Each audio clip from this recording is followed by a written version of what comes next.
Hollywood did this to me with the help of Seattle and Pittsburgh.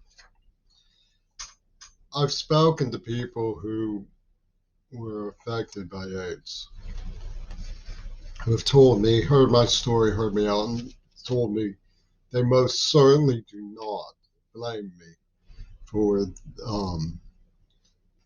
what they're going through. Most certainly do not. So I can only speculate that anyone sincerely buys what Yoko Ono is selling, but the larger story is a hidden hand consortium, people like Biden, Amanda Harcourt, and Attenborough.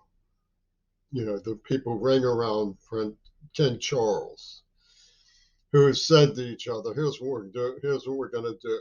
We're going to take Bernard Watmaker, who was Attica State Prison psychiatrist, his long dissertation.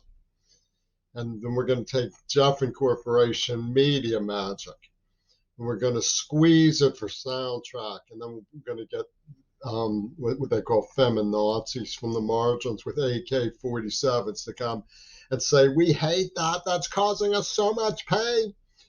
And feedback loop it to make recreational sport out of me, to a form of torture.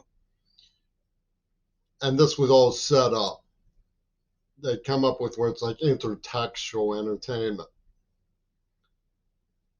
If there are people who are being subjected to me who suffer from it, they should look at the way it was set up to make them suffer from it using me. Because that's the game. The refusal to intervene and stop it suggests that the pigs were behind the whole thing, that it's a police state thing that was put together. Now, Paul McCartney has an album called Venus and Mars. This is most definitely a take on the theme of Venus and Mars, most definitely, from the hand of Trump. A McCartney gesture, It's a trademark gesture of this crime team. Okay, this is a crime. Now, what the mafia has done has empowered all of the sickos from the margins, and the media just watches and lets them do it. Biden has done not one single thing to intervene to protect, not one single thing ever. Has he done one single thing ever to protect me? He's written to me.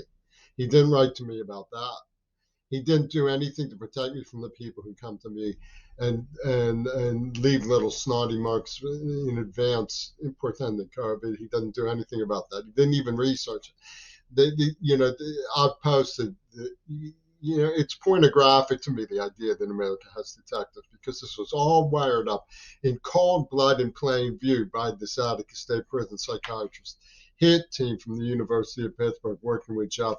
And the only thing that they have is this idea that this is the invisible text of Could Have Saved John Lennon, which was written by Lennon. He's a bullshitter. He pulled this whole thing. It's all been established by my archive research. And they say, no, the fact that you believe in Watson doesn't justify it anyway. You're just playing the game of the people who did it. And talk about guilt and not warning people. This has gone on for decades and decades and decades. In fact, you could sit down right now with Yoko Ono on ABC and say, what about that Jim Carrey? And she'd say, who? And so she never even heard a word about it. And she's been doing this from the time I was born. This is a World War II scenario that they're pulling. A World War II revenge attack, The Vengeance of Ono. It was all written into the script. Her agent was named She Ono. They're using all sorts of Hollywood illusions. Vengeance of She. I'm telling you, we need somebody who can put a stop to these kinds of things. This is an Attica State Prison psychiatrist squeezing a victim of child torture to provide soundtracks for Whalers provided by Mignon Wen and the Wings.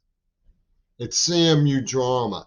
And CIA has a social history with Hollywood a mile long. Alan Dawes, who killed Kennedy, put Cecil DeMille in charge of Radio Free Europe. This is all a violent crime by the state. All of it is.